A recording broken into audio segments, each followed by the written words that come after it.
The morning mist hung low over Fort Braxton as Sarah Chen adjusted her pack one final time.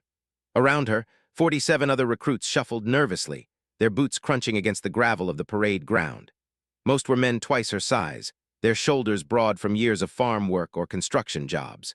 At 5'4" and barely weighing 120 pounds, Sarah looked like someone who had wandered into the wrong line at the recruitment office. Drill Sergeant Martinez prowled between the rows of new arrivals like a predator sizing up prey. His weathered face showed no emotion as his eyes swept over each recruit, mentally cataloging strengths and weaknesses. When his gaze landed on Sarah, his eyebrows raised slightly before returning to their neutral position. "Listen up, maggots," Martinez's voice echoed across the courtyard. "Today you begin the most challenging 16 weeks of your miserable lives. Basic training will separate the warriors from the wannabes. Some of you will wash out. Some of you will quit. Some of you will discover you have what it takes to serve your country with honor." Sarah stood straighter, her dark eyes focused on the sergeant. She had dreamed of this moment since childhood when her grandfather would tell stories of his service in Vietnam. He had been a sniper, though he rarely spoke about the details. What he did share were lessons about patience, precision, and the weight of responsibility that came with protecting others. The first week passed in a blur of physical training, weapon familiarization, and constant harassment from drill instructors. Sarah struggled with the physical demands initially. While she could run for miles without tiring, the obstacle courses and strength requirements pushed her small frame to its limits. The other recruits began to notice her struggles, and whispers followed her everywhere. "Chen's gonna wash out before week 3, muttered Jake Morrison, a hulking recruit from Texas who seemed to excel at everything physical. "She can barely carry her own gear, let alone help anyone else." "Maybe they'll transfer her to the kitchen," added another recruit, earning snickers from the group. Sarah heard every comment but said nothing. She had learned early in life that actions spoke louder than words. Instead of arguing, she spent her free time doing extra exercises, studying manuals, and practicing with whatever equipment she could access. Her roommate, Lisa Valdez, often found her reading technical specifications for various weapons systems long after lights out. "You don't have to prove anything to these idiots," Lisa whispered one night, watching Sarah study by flashlight under her blanket. "Yes, I do," Sarah replied quietly. "Not to them, to myself." The breakthrough came during week 4, during their first real marksmanship training.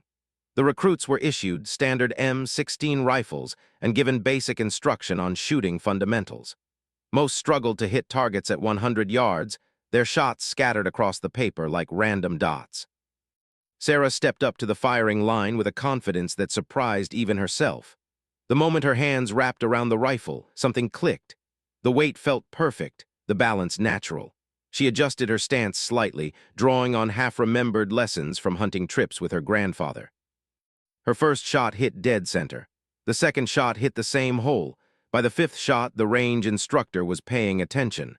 By the 10th shot, other recruits had stopped their own practice to watch. "Recruit Chen," called Sergeant Rodriguez, the marksmanship instructor, "step back from the line."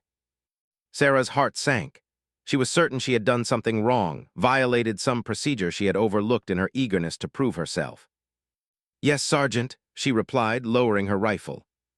Rodriguez examined her target through binoculars, then walked the 100 yards to inspect it personally. When he returned, his expression was unreadable. "In 23 years of training recruits," he announced to the assembled group, "I have never seen grouping like that from someone with no formal training. 10 shots, all within a 2-inch circle at 100 yards. The range fell silent except for the distant sound of training exercises on other parts of the base. Sarah felt every eye on her, some impressed, others skeptical. "Lucky shots," Jake Morrison called out. "Anybody can get lucky once." Rodriguez's stern gaze fixed on Morrison. "Recruit Chen, would you care to demonstrate again, this time at 200 yards? Sarah nodded, her hands steady as she reloaded her rifle. The distant target seemed impossibly small, but she had learned to trust her instincts. She fired another 10-round group, taking her time between shots but never hesitating once she had her sight picture. When Rodriguez returned from checking the second target, his expression had changed completely. There was something approaching respect in his eyes as he looked at Sarah. "Ladies and gentlemen," he announced, "you have just witnessed something extraordinary. 10 rounds at 200 yards, all within a 3-inch group. Most of you can't do that at 50 yards. The whispers started immediately, but they had a different tone now. Instead of mockery, there was curiosity. Instead of dismissal, there was interest. That evening at Chow, Sarah found herself eating alone as usual. The other recruits seemed unsure how to process what they had witnessed. She was still the smallest person in their company, still struggled with some of the physical challenges, but now there was something else to consider. Lisa Valdez slid into the seat across from her, followed by 2 other female recruits Sarah barely knew. "So," Lisa said with a grin, "where did you learn to shoot like that?" Sarah smiled for the first time since arriving at Fort Braxton. "My grandfather taught me hunting when I was young. He said shooting was 10% technique and 90% understanding yourself." "What did he mean by that?" asked Maria Santos, one of the other recruits. "He said most people fight against the rifle instead of working with it. They try to force accuracy instead of letting it happen naturally. He taught me to breathe, to find my natural point of aim, and to trust the process." Word of Sarah's marksmanship spread quickly through the training battalion. By week 5, drill instructors from other companies were finding excuses to observe her range sessions. Her confidence grew with each successful demonstration, and gradually, her performance in other areas began to improve as well. The physical training remained challenging, but she approached it with the same methodical patience she applied to shooting. Instead of trying to match the raw strength of larger recruits, she focused on technique and endurance. Slowly but steadily, her times improved and her capabilities expanded. But it was her shooting that continued to set her apart. At 300 yards, 400 yards, even 500 yards, Sarah consistently outperformed not just other recruits, but many of the instructors as well. Her reputation began to spread beyond the training battalion to the wider base community. By week 8, Sarah Chen was no longer the recruit most likely to wash out. She had become something far more interesting and potentially valuable. She had become a mystery that demanded investigation. Colonel Patricia Hayes received the phone call on a Tuesday morning while reviewing training reports in her office at Fort Braxton. The voice on the other end belonged to General Marcus Stone, a man whose reputation preceded him wherever he went in military circles. Stone commanded the Army's Special Operations Training Division, and his calls were never social in nature. "Patricia," Stone's gravelly voice came through the secure line, "I need you to pull a file for me. Sarah Chen, currently in your basic training program." Hayes frowned, reaching for her computer keyboard. In her 15 years overseeing training operations, generals rarely called about individual recruits unless something had gone very wrong or very right. "Sir, may I ask what this is regarding?" Hayes typed Chen's name into the database, watching Sarah's profile populate on her screen.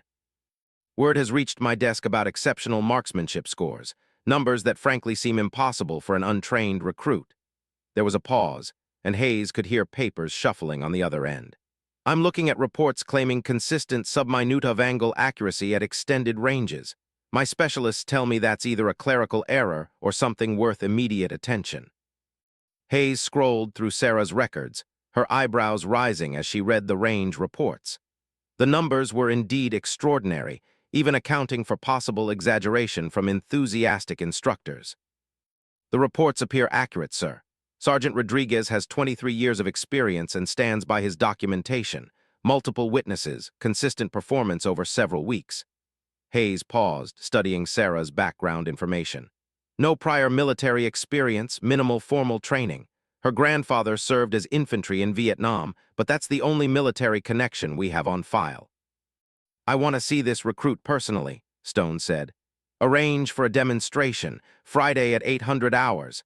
I'm bringing some specialists who will want to observe her capabilities under controlled conditions." "Yes, sir. Should I inform the recruit about the nature of this evaluation?" "Negative. I want to see her natural performance, not someone trying to impress brass. Tell her it's a routine assessment for advanced training consideration. That's technically accurate without being specific." Hayes hung up the phone and immediately called for Sarah's drill sergeant. 15 minutes later, Sergeant Martinez stood at attention in her office, his weathered face showing curiosity about the unusual summons. "Sergeant, I need to discuss Recruit Chen with you. What's your honest assessment of her potential?" Martinez considered the question carefully. "Ma'am, In 18 years of training recruits, Chen presents unique challenges and unique capabilities. Physically, she struggles with some requirements but compensates through determination and intelligent training. Academically, she's in the top 5%. Leadership potential is difficult to assess because she tends to lead by example rather than through commanding presence. And her marksmanship. Extraordinary doesn't begin to describe it, ma'am. I've watched her consistently outshoot instructors with decades of experience.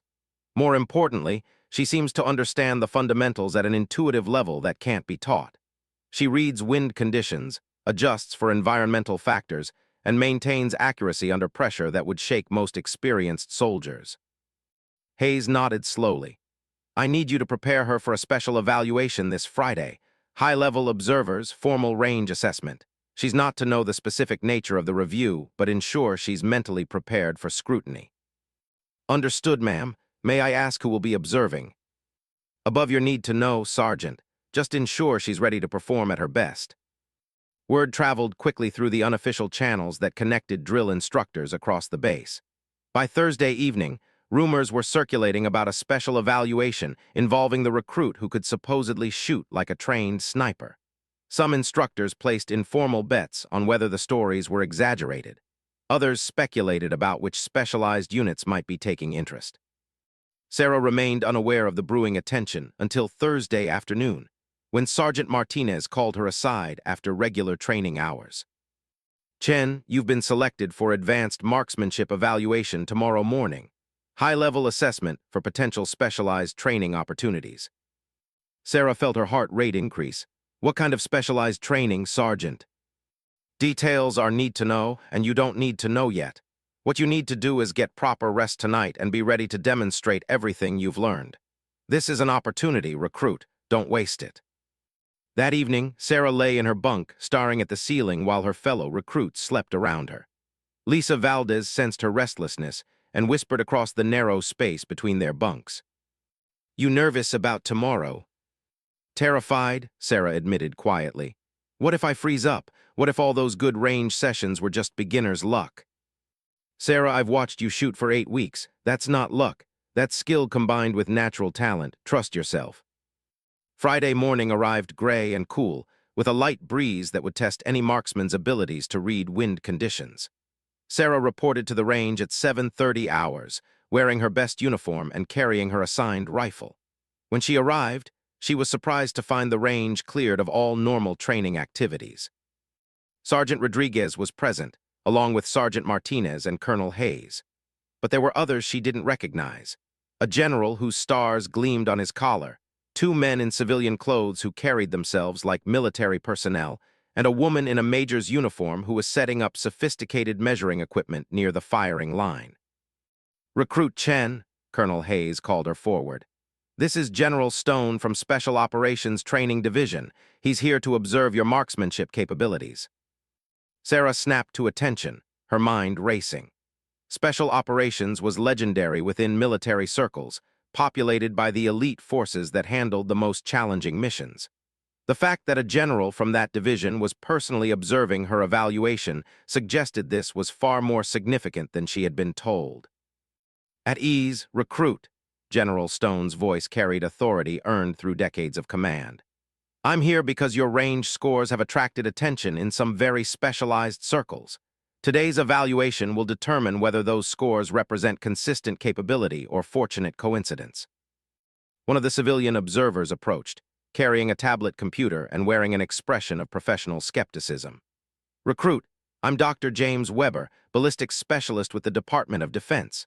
We've designed today's assessment to eliminate variables that might artificially enhance performance. You'll be using a rifle you've never fired before, ammunition from random lots, and target distances that will be announced only moments before each shooting sequence. Sarah nodded, trying to project confidence she didn't entirely feel. Understood, sir. Major Roberts, the woman setting up equipment, looked up from her instruments.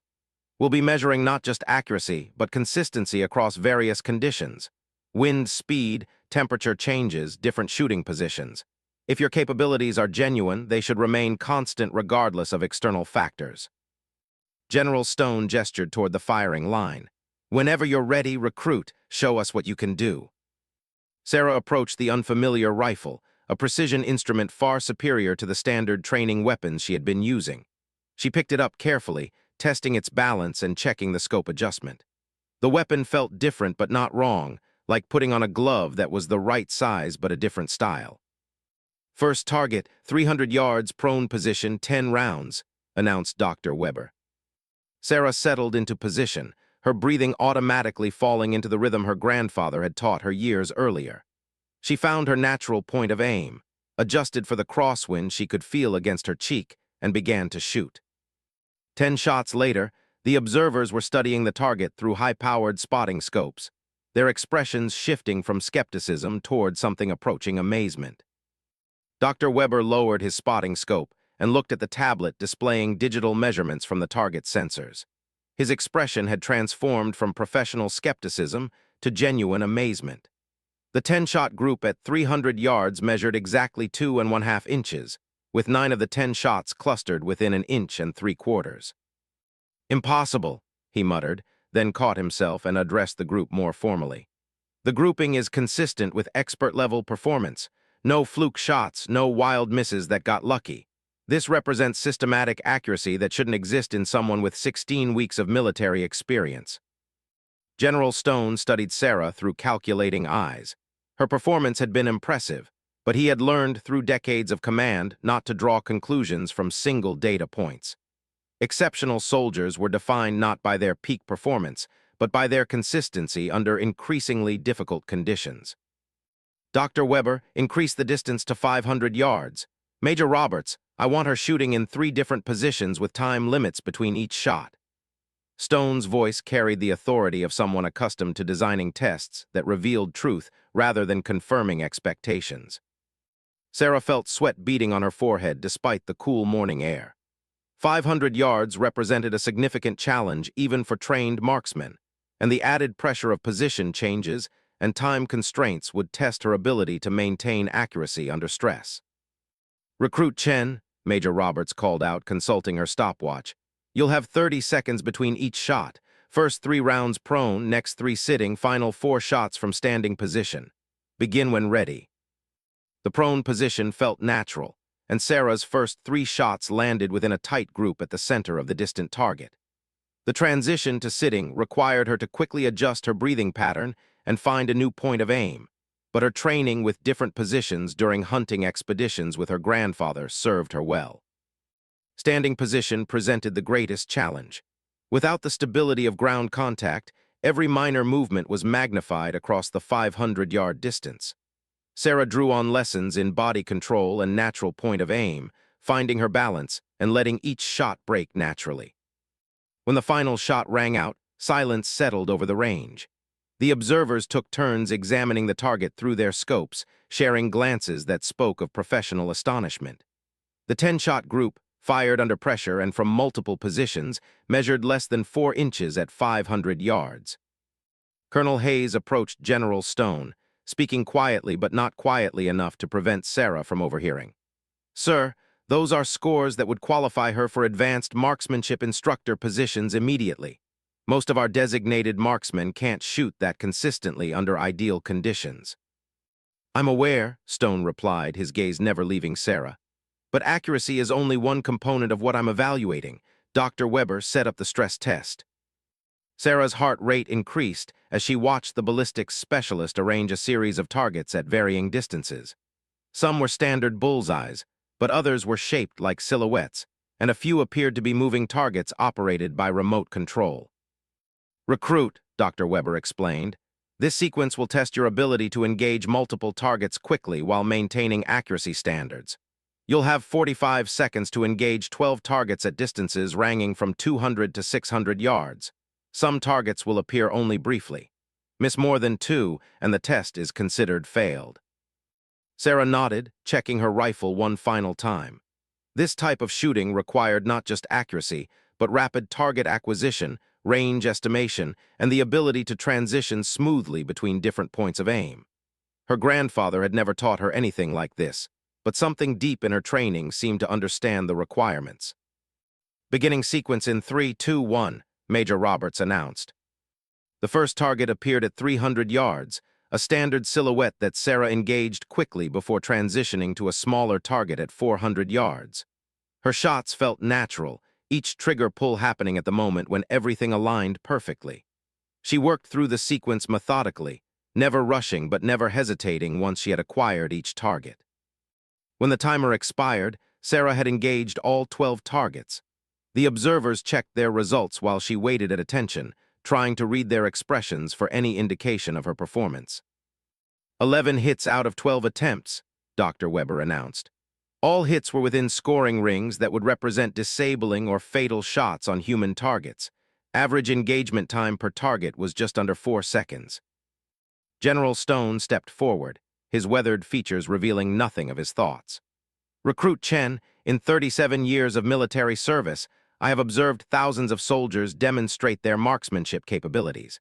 What I witnessed today represents performance levels typically associated with graduates of our most advanced sniper schools. Sarah maintained her position at attention, but felt her pulse racing. The implications of Stone's words were beginning to register, suggesting possibilities she had never seriously considered. However, Stone continued, marksmanship alone does not make a sniper or special operations soldier. The real question is whether you possess the mental discipline, emotional stability, and tactical intelligence required for specialized roles. Major Roberts approached carrying a thick manila folder. Sir, we've compiled psychological profiles, academic records, and leadership assessments from her training period. The results are quite interesting. Stone accepted the folder and spent several minutes reviewing its contents while the group waited in silence. Sarah fought the urge to shift her weight or adjust her position, maintaining military bearing despite her growing nervousness about the evaluation's direction. Recruit Chen, Stone finally spoke, closing the folder. Your psychological profile indicates exceptional stress tolerance, high intelligence, and what our evaluators describe as natural tactical thinking. Your academic scores place you in the top 2% of all recruits in your training cycle. Most significantly, multiple instructors have noted your ability to remain calm and focused under pressure that breaks other soldiers. Sarah felt a mixture of pride and apprehension. Praise from a general was gratifying, but she sensed this evaluation was leading towards something that would change her military career in ways she hadn't anticipated. I'm prepared to recommend you for immediate transfer to advanced individual training for specialized roles, Stone announced. However, such training is voluntary and represents a significant commitment. The programs I'm considering are extremely demanding, with high attrition rates and substantial personal risk. Colonel Hayes stepped forward. Sir, if I may, Recruit Chen has 7 weeks remaining in basic training. Wouldn't it be appropriate to allow her to complete her initial program before considering specialized training? Stone's smile was barely perceptible. Colonel, talented individuals are rare commodities in military service. When we identify exceptional capability, we have a responsibility to develop it quickly and efficiently. Recruit Chen's remaining basic training would provide minimal additional value compared to what she could accomplish in specialized programs. The general turned his attention back to Sarah. Recruit, you have a decision to make. You can complete basic training, receive a standard military occupational specialty assignment, and serve your country in a conventional role. Or you can volunteer for selection processes that could lead to assignment in units whose existence is rarely acknowledged publicly. Sarah felt the weight of the moment. Everything she had planned about her military service was being rewritten by circumstances she had never imagined. The safe path would lead to predictable service and normal military life. The alternative promised challenges she couldn't fully understand and risks she couldn't properly evaluate. Sir, she said carefully, what exactly are you offering me? General Stone's expression became serious. The opportunity to discover exactly how far your natural abilities can take you, recruit. But that discovery comes with a price that some people find too high to pay. That evening, Sarah sat alone in the empty mess hall, a cup of cooling coffee in her hands and a whirlwind of thoughts spinning through her mind. The conversation with General Stone had ended with him giving her 48 hours to decide whether to volunteer for what he cryptically called advanced selection processes. The implications of that decision felt overwhelming. Lisa Valdez found her there an hour later, sliding into the seat across from her with a concerned expression. You've been missing since this afternoon. Martinez said you had some kind of special evaluation, but he wouldn't give details. Sarah looked up at her friend, realizing she desperately needed to talk to someone about what had happened. They want to transfer me out of basic training for specialized programs. Today wasn't just an evaluation, it was a recruitment screening. Specialized how? Like military police or communications. More like the kind of units that don't officially exist on organization charts. Sarah took a sip of her coffee and grimaced at the bitter taste. The general mentioned sniper training, special operations, things I never thought would be possible for someone like me. Lisa's eyes widened. Sarah, that's incredible. Those are elite positions that people spend years trying to qualify for. You're being offered them after 8 weeks of basic training. That's what makes it terrifying, Sarah admitted. What if I'm not as good as they think? What if today was just lucky shooting and they're making a huge mistake? I could wash out of programs that would destroy any chance of normal military service. Or, Lisa said gently, you could discover that you're capable of things you never imagined. When was the last time you failed at something you really committed to? Sarah considered the question seriously. Throughout her life, when she had applied herself fully to any challenge, success had usually followed. But military special operations represented a level of difficulty and danger that felt entirely different from anything in her previous experience. There's something else, Sarah continued.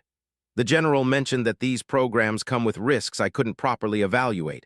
I keep wondering what that means. Physical danger, psychological stress, long deployments in places I can't tell my family about. Maybe all of those things, Lisa replied. But isn't that why they need people with your skills? Someone has to do the difficult missions. Wouldn't you rather it be someone capable of doing them right? The next morning brought a surprise visit from someone Sarah hadn't expected to see. Her drill sergeant appeared at her bunk before reveille, speaking quietly to avoid waking other recruits.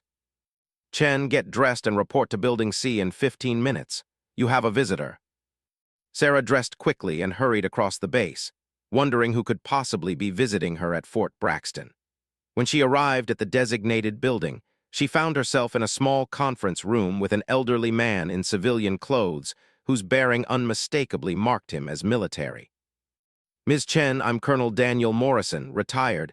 I served with your grandfather in Vietnam. The man's weathered face showed kindness mixed with something that looked like concern. Marcus Stone contacted me yesterday and suggested we should talk. Sarah felt her heart skip. Her grandfather had rarely spoken about his military service, and she had never met any of his fellow soldiers. Sir, my grandfather passed away 5 years ago. I wish he could have met you again. He was a good man and an exceptional soldier, Morrison said, settling into a chair across from her. Stone tells me you're facing a decision about specialized training. He thought hearing about your grandfather's experience might help inform your choice. My grandfather never talked much about Vietnam. I know he was infantry, but he avoided discussing combat or specific missions. Morrison nodded slowly. That was typical for men of his generation, especially those who served in specialized roles. Your grandfather wasn't just infantry, Sarah. He was selected for long-range reconnaissance patrol work, what we called LRRP units, small teams that operated alone in dangerous territory, gathering intelligence and eliminating high-value targets. Sarah felt a chill run down her spine. He never mentioned any of that. Because he was a professional who understood the weight of what he had done.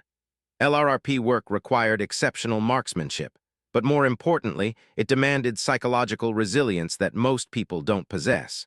Your grandfather had both qualities, and from what Stone tells me, so do you.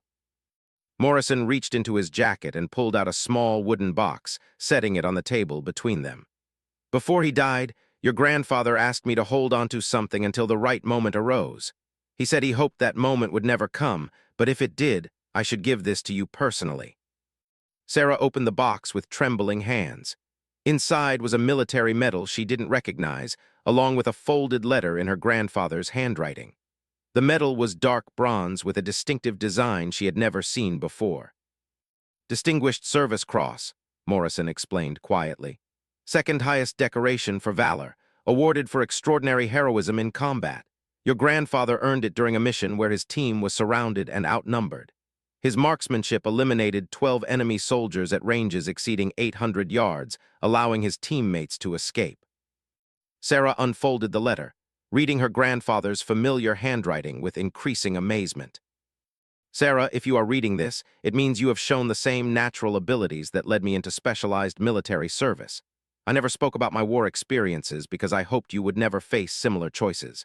However, if that time has come, you should know that the skills you inherited are rare and valuable.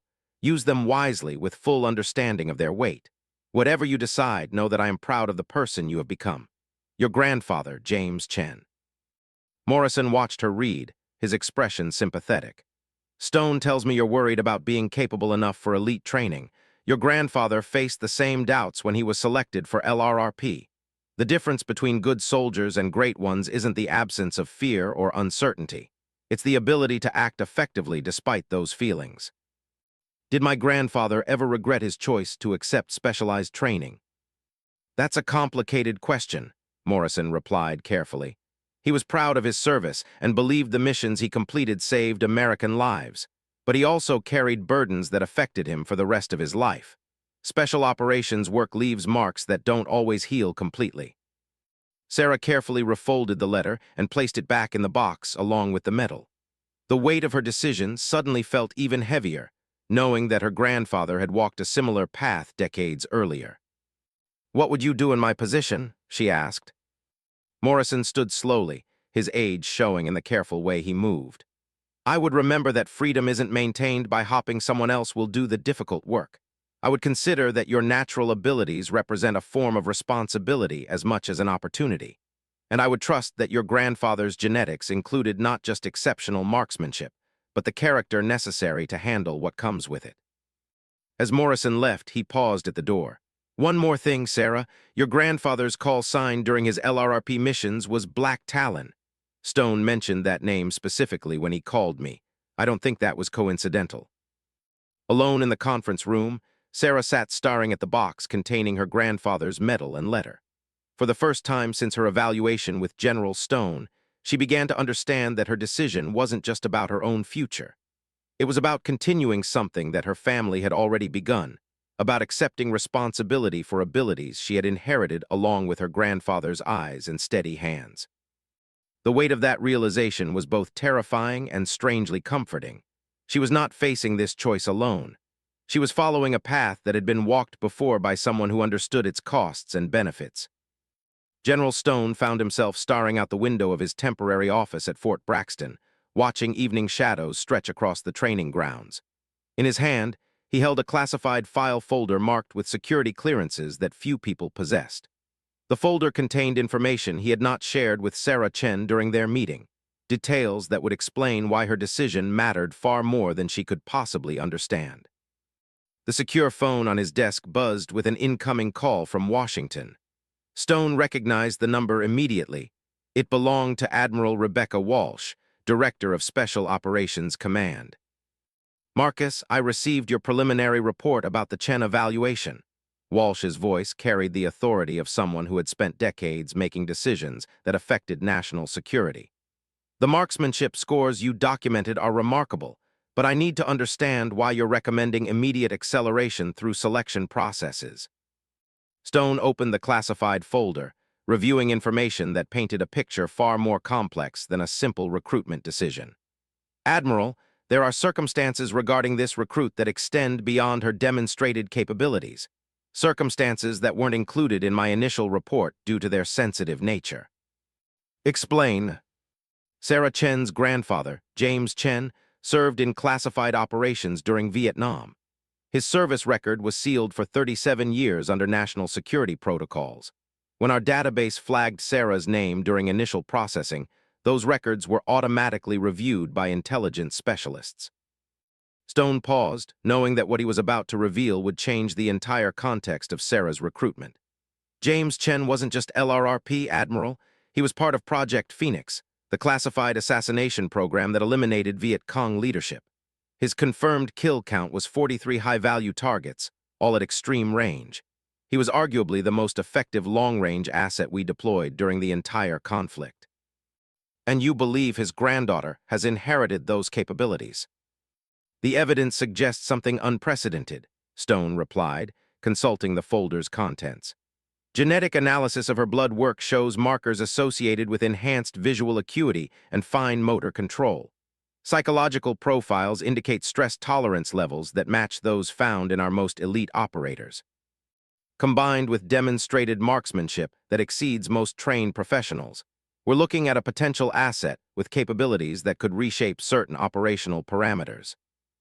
Admiral Walsh was quiet for several moments, digesting the implications. Marcus, are you suggesting this recruit represents some form of inherited military capability? I'm suggesting we may have discovered an example of genetic predisposition towards specialized combat skills that we've never properly studied or developed. Sarah Chen's abilities appear to be natural rather than trained, which raises questions about how many other potential assets we've overlooked due to conventional recruitment processes. What's her current status?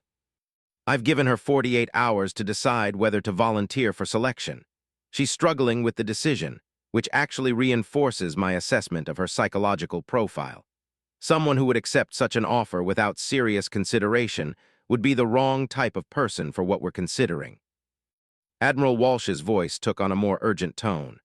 Marcus, there are operational requirements developing that could make someone with Chen's profile extremely valuable. Recent intelligence suggests we'll need precision assets capable of operating independently in environments where conventional forces can't be deployed. Stone understood the implication. Special operations missions were becoming increasingly complex, requiring individuals who could operate alone for extended periods while maintaining effectiveness under extreme stress.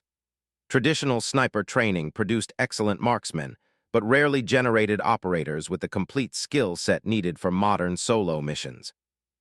Admiral, there's one more factor I haven't mentioned. Sarah Chen doesn't know about her grandfather's classified service record. Colonel Morrison met with her yesterday and provided some information about James Chen's military experience, but the full extent remains classified. She's making her decision based on incomplete information about her own family's military legacy. That might be preferable, Walsh replied. Knowledge of her grandfather's psychological evaluation might influence her decision in ways that would compromise our assessment of her natural psychological profile. Stone consulted another document from the classified folder. James Chen's post-service psychological evaluation noted that his effectiveness came partly from his ability to compartmentalize the moral weight of his missions. He displayed exceptional tactical intelligence combined with emotional resilience that allowed him to function effectively despite the psychological pressure of long-range elimination missions. Do we have any indication that Sarah possesses similar psychological characteristics? Preliminary assessments suggest she does, but full evaluation would require selection process observation. That's why I'm recommending immediate acceleration. We need to determine her complete capability profile before committing to advanced training investments. The conversation was interrupted by a soft knock on Stone's office door. His aide appeared, holding a message slip that indicated urgent communication from Fort Braxton's command structure. General, Colonel Hayes requests immediate meeting regarding Recruit Chen. She indicates there have been developments that require your attention. Stone glanced at his watch, noting that Sarah's decision deadline was still 12 hours away. Admiral, I need to handle a local development. I'll contact you once I have additional information. Marcus, understand that this situation has attracted attention at the highest levels. If Chen volunteers and successfully completes selection, she'll likely be assigned to missions that are currently theoretical due to personnel limitations. The strategic implications could be significant. Stone ended the call and immediately contacted Colonel Hayes, requesting her presence in his office within 10 minutes. When she arrived, her expression suggested developments that would complicate an already complex situation. General, we have a problem, Hayes began without preamble. Word of Chen's evaluation has leaked beyond our intended circle. Multiple special operations units have submitted requests for first consideration if she volunteers for selection. Additionally, intelligence services from 2 allied nations have made informal inquiries about her availability for joint programs. How extensive is the information leak? Limited to capability assessments, not family background or genetic analysis, but enough to generate significant interest from units that rarely compete for the same personnel. Hayes placed several request forms on Stone's desk. Rangers, Special Forces, Delta Force, Navy SEALs, and Marine Force Reconnaissance have all submitted priority requests. Stone studied the requests with growing concern. Competition between elite units for exceptional personnel could lead to political pressure that might compromise the careful evaluation process Sarah's situation required. Colonel, there's another consideration. Sarah doesn't know the full extent of what we're offering or why we're interested. She's operating under the assumption that this is routine identification of marksmanship talent for conventional sniper roles. Sir, should we provide her with more complete information before she makes her decision? Stone considered the question carefully. Revealing the true scope of interest in her capabilities might influence her decision in ways that would make it impossible to assess her natural decision-making process under pressure. Negative, but we need to ensure that whatever decision she makes, it's protected from external pressure. I want security protocols implemented immediately. No contact with Chen from any outside units until after her decision deadline. No additional evaluations, no informal conversations, no recruiting pressure from any source. Hayes nodded, making notes. What if she decides not to volunteer? Then we respect that decision and ensure she completes basic training without harassment or discrimination. But given what we know about her genetic profile and family history, I believe she'll make the choice that her grandfather would have expected. As Colonel Hayes left to implement security measures, General Stone returned to his classified folder. Hidden within its contents were psychological profiles, genetic analyses, and strategic assessments that painted Sarah Chen as potentially the most naturally gifted special operations candidate the military had encountered in decades. Her decision would determine whether that potential would be developed or lost to conventional military service. The weight of what they were asking her to choose, without revealing how much that choice might matter to national security interests, troubled Stone more than he cared to admit. Dawn broke gray and cold over Fort Braxton as Sarah Chen walked toward the administrative building where General Stone waited for her decision.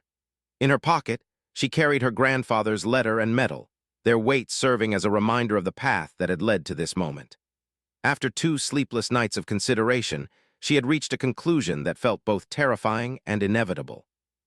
The hallway outside Stone's office seemed longer than she remembered, each step echoing with the finality of choices that couldn't be undone. When she knocked on his door, the general's voice called for her to enter immediately, suggesting he had been waiting and watching for her arrival. "Recruit Chen," Stone said, rising from behind his desk. "I trust you've given serious thought to our conversation." "Yes, sir. I volunteer for selection and specialized training."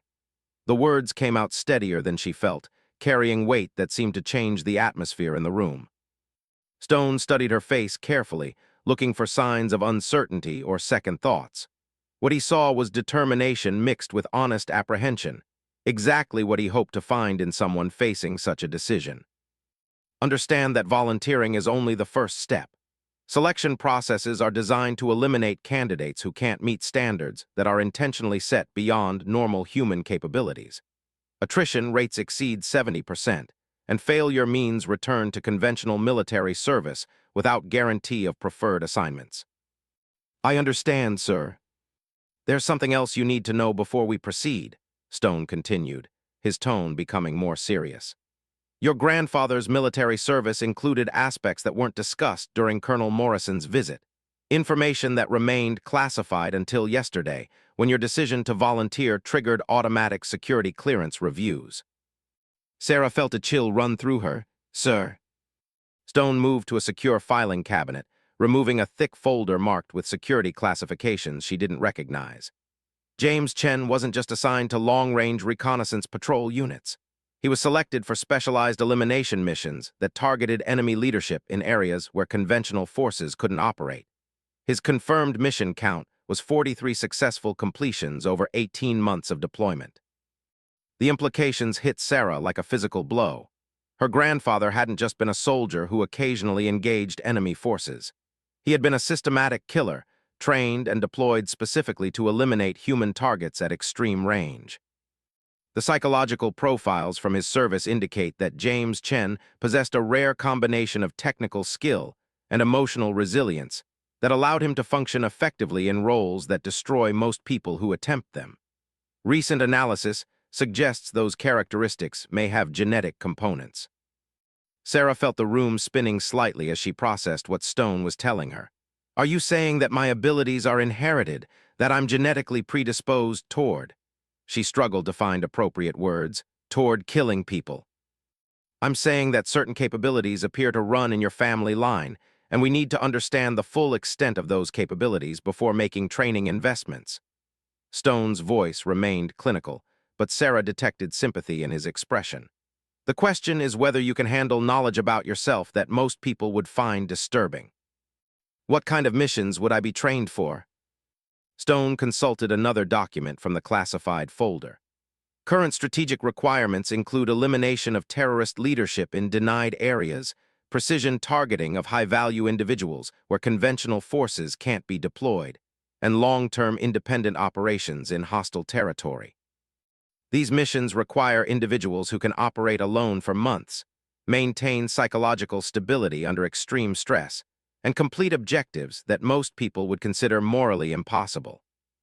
Sarah thought about her grandfather's reluctance to discuss his military service, understanding now that his silence had protected her from exactly this knowledge. She also realized that her natural marksmanship abilities weren't just fortunate genetics. They were the expression of capabilities that her grandfather had used to kill people at distances that made them abstract targets rather than human beings. Sir, how did my grandfather handle the psychological weight of what he was trained to do? According to his evaluations, he developed extraordinary compartmentalization abilities that allowed him to separate his mission requirements from his personal moral framework. He viewed his targets as threats to American soldiers rather than as individuals, and focused on saving lives rather than taking them.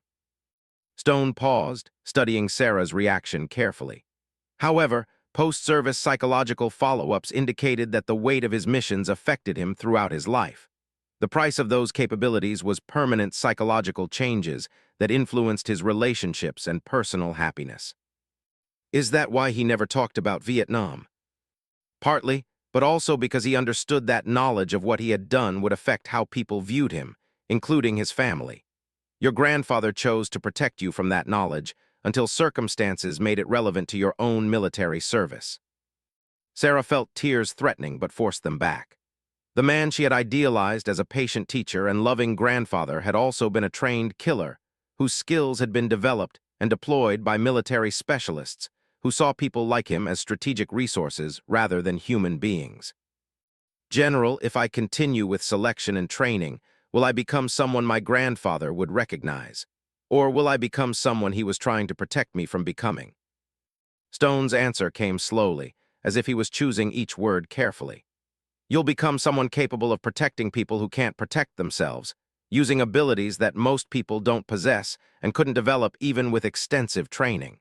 Whether that makes you someone your grandfather would approve of depends on how you choose to carry that responsibility. The general stood and moved to the window, looking out at the training grounds where other recruits continued their conventional military preparation. Sarah, there are missions developing that require someone with your potential capabilities. Without personnel able to complete those missions, other soldiers will be placed in situations where they'll either fail or die attempting tasks they're not equipped to handle. What happens if I can't handle the psychological pressure? What if I'm not as resilient as my grandfather? Then you wash out of selection and return to conventional service, with no permanent harm except disappointment. But if you possess even half of your grandfather's psychological profile, you'll discover capabilities within yourself that could save lives and protect national security interests in ways that conventional soldiers can't accomplish. Stone returned to his desk and pulled out official transfer orders already prepared for her signature. These documents will transfer you immediately to Fort Moore for specialized selection processes.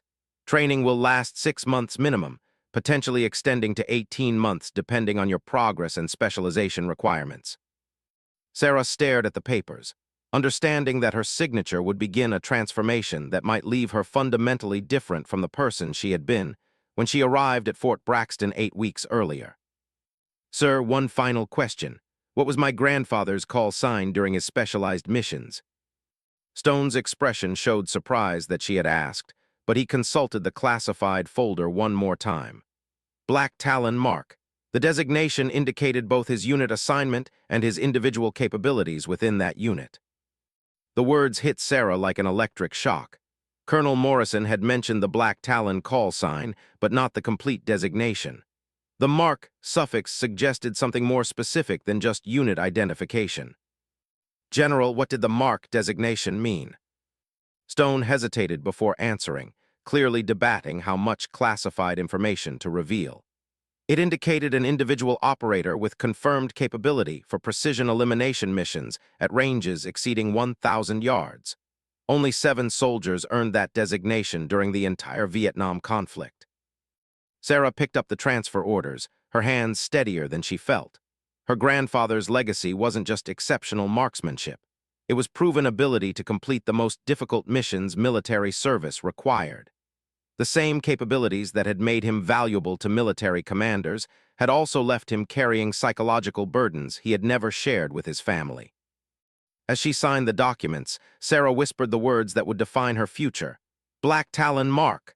The designation carried weight of history, responsibility, and capabilities she was only beginning to understand. General Stone witnessed her signature and nodded with satisfaction mixed with concern. "Welcome to a very exclusive club, Recruit Chen. Your grandfather would be proud and probably worried about what you're choosing to become." 3 hours later, Sarah was on transport to Fort Moore, carrying only essential gear and her grandfather's medal. Behind her, the laughing recruits who had doubted her capabilities continued their conventional training, never knowing that the small woman they had dismissed was beginning transformation into something none of them could imagine. The words "Black Talon Mark" echoed in her mind as Fort Braxton disappeared behind her, carrying both promise and warning about the person she was choosing to become.